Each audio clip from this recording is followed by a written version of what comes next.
সে সরকার নিয়েছে, আগের সরকার কেন নেয়নি?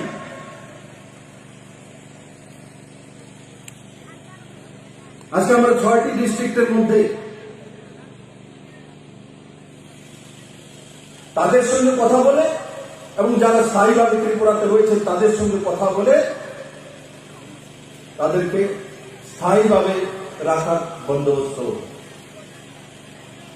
ছেলে মেয়েদের পড়াশোনার বন্দোবস্ত, আধার কার্ডের বন্দোবস্ত, রেশন কার্ডের বন্দোবস্ত, 2 বছর পর্যন্ত তাদের রেশনের বন্দোবস্ত, প্রতি পরিবারকে 2 বছর পর্যন্ত 5,000 টাকা করে ব্যবস্থা, রাস্তাঘাট, স্কুল, জলের ব্যবস্থা, বিদ্যুতের ব্যবস্থা, 600 কোটি টাকার কেন্দ্রের প্যাকেজ। তার আগে তো হয়, তার আগে তো কেউ চিন্তা করতো না ত্রিপুরার জনজাতির জন্য। এমন কোন প্রধানমন্ত্রী ছিল যে ত্রিপুরার এক এক জনজাতি সম্প্রদায়ের কথা চিন্তা করে?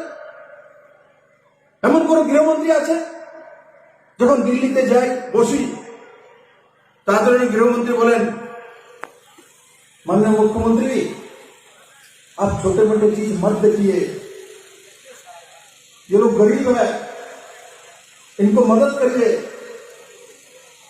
मैं माननीय प्रधानमंत्री जी त्रिपुरा के जनजाति के जीवनमान उन्नयन के लिए सब कुछ कर डालेंगे, आप करिए इन लोगों के लिए।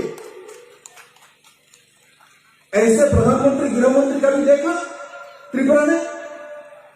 कभी सोचा?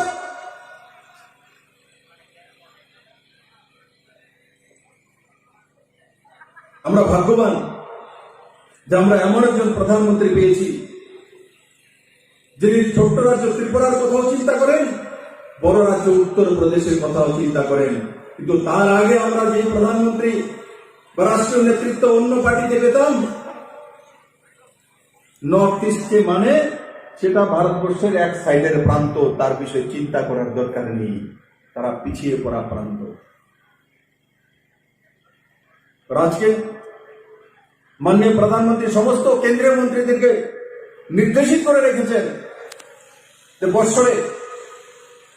প্রতি বছরে 3 বার নর্থ ইস্টের মধ্যে ভ্রমণ করতেই হবে এবং নর্থ ইস্টের জন্য কোনো না কোনো কাজ করতেই হবে। তার মনিটরিং পিও থেকে করা হয়,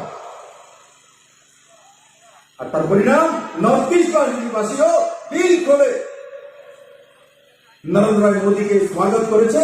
নর্থ ইস্টের 8 রাজ্যের মধ্যে না হলে ভারতীয় জনতা পার্টির সরকার, না হলো এনডিএ সরকার।